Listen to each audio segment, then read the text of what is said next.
Tu je priča o redovnoj seriji koja je izlazila od 1965. do 1975. Ima i maraka od $5. U svaku seriju, u svaki lik piše mala priča o predstavljenoj osobi. Ovo tu što vidite su sve fotografije maraka.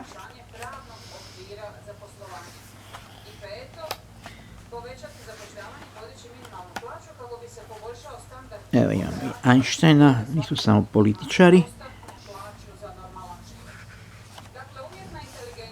Naravno Kennedyja, Fiorera LaGuardiu i neke poznate i neke manje poznate osobe.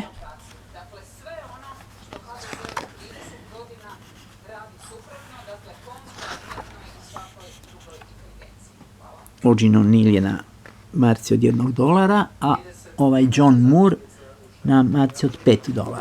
I evo na kraju su te marke, sve čitava serija, odnosno sve te marke u knjizi što su opisane dobijete u prilogu knjige.